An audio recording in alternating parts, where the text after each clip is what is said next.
10 years ago, Barry's family and my family went away together on a holiday, and we discussed where the dairying future lied and where we were at as far as farms went. And we were both very disgruntled with the farm grade price that bigger companies were giving us. And Barry, just in passing, mentioned we should start our own factory up.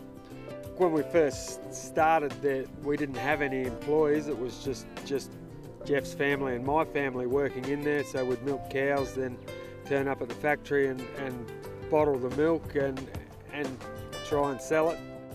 We had 2 shipping containers, an old dairy and a small cold room basically, with a couple of rooms in between to join everything up. When we set up the business in the first place, we worked on the theory that running farms, running a milk factory was about as much as we could do. So another 2 blokes that we knew, they set up their own business and bought the trucks and do all of our distribution. So they do all the deliveries into all of the stores. We started processing be 8.5 years ago now. Our first run was for 250 litres. It was basically a test run to take milk out in the shops and give them samples more than anything.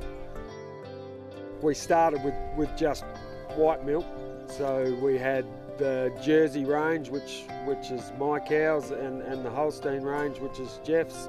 So we would do homogenised, unhomogenised and low fat in both of those. What we did know is there was probably a niche out there that hadn't been filled with a full cream milk product that was as close to being natural cow's milk as possible.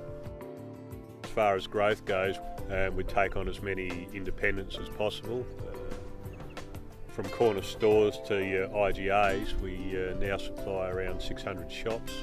And as time went on and people were asking for flavoured milks, we now do strawberry, chocolate and iced coffee. We do yoghurt as well. There's 4 flavours of yoghurt plus a natural. As we've grown to the stage as to where we are now, where we've built ourselves a whole new facility, I guess, from where we initially started to the initial run of 250 litres to doing between 70 and 80,000 litres a week now, and yeah, pretty much whole new facilities, the same location, but just the upgrades have been continual for 8 years to where we are now. Since then, there's been a steady growth of people and staff to where we're at now. I guess we're directly or indirectly with somewhere between 30 or 40 people now rely on the factory. Everyone that we've employed so far has been local. They've been people that we know. You're hand-picking the people working for you, and look, the ones we've got, they're great. They do a really good job. They look after the factory, run it well. I think it's one of those things where the capacity of the plant here is probably running at about 50%, and when we get up to 90%, I guess then we'll reevaluate things, but until then...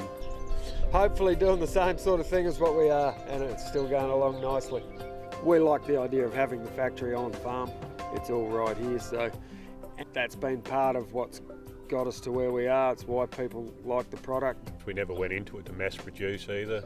We've always tried to make it viable for us, I guess, and that was the whole reason why we got into it. Yeah, and again, sell something different.